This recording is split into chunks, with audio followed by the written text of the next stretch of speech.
Surrender of patents. Section 63 deals with the surrender of patents.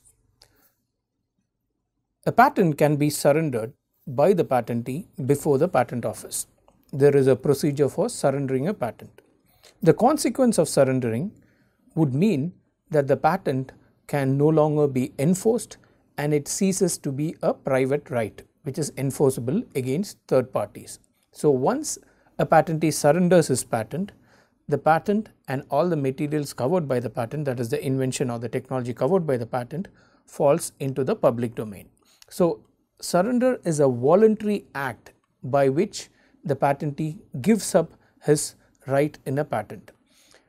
A right in a patent can come to an end either at the expiry of the term of the patent, the 20-year period, or it can come to an end when it is not renewed.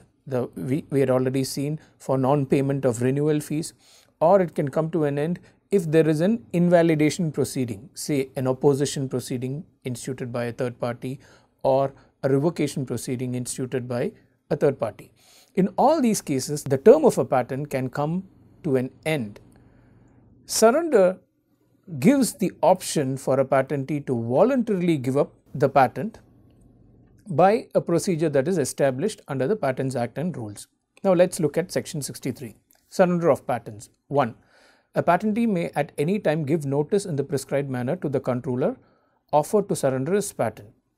So by notice a patentee can offer to surrender his patent. Now once such an offer is made, the controller shall publish the offer in a prescribed manner and notify every person whose name appears in the register. Now, if there are multiple owners to the patent, if there are more than one patentee in the register of patents, then if one person chooses to surrender the patent, the controller has to give notice to the other parties so that the controller can take care of their interests. There is also an opposition proceeding because surrender of a patent could involve rights of third parties, it could affect the rights of others. So there is any person interested can give notice to the controller of opposition, and as we have already stated, the procedure for conducting any opposition under the Patents Act involving two parties will be the same as the procedure for post-grant opposition.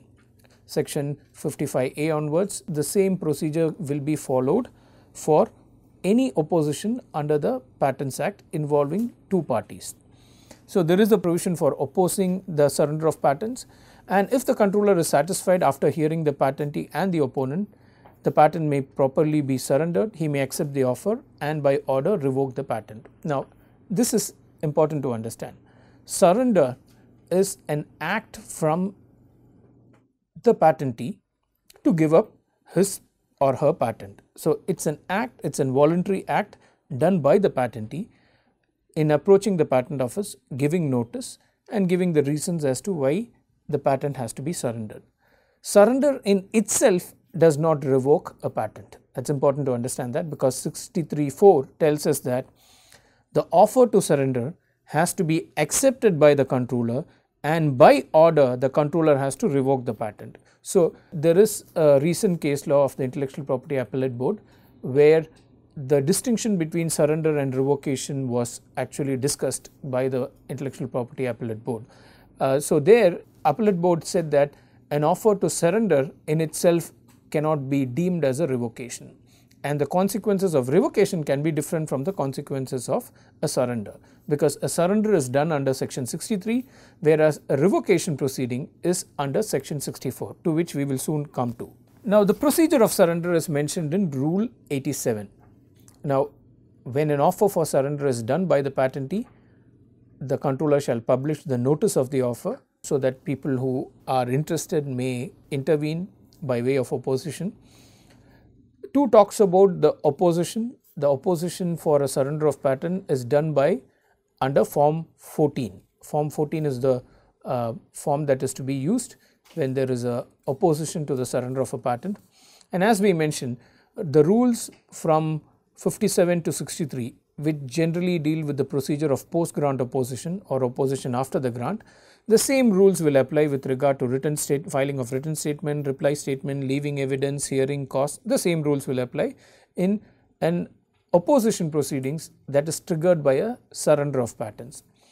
Now, if the controller accepts the patentee's offer to surrender the patent, he may direct the patentee to return the patent, and on receipt of such patent, the controller may order revoke it and publish the revocation of the patent. So, when the controller wants to accept the offer, the controller will ask the patentee to formally return the patent. Now, returning the patent is nothing but returning the form of the patent, which is the certificate in which the patent is issued, Form 3.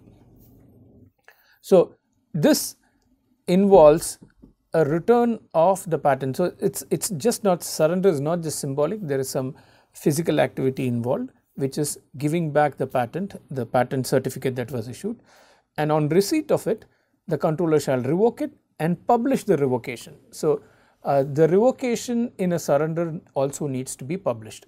So, there are two publications when the surrender proceeding starts. The notice given by the patentee offering to surrender the patent has to be published. That is the first publication, the publication of the notice to surrender, and pursuant to that, when the controller comes with an order, then the order itself has to be published saying that this patent has now been revoked. Now, the object of a publication is to operate as notice to the public at large that a particular patent has now fallen into the public domain.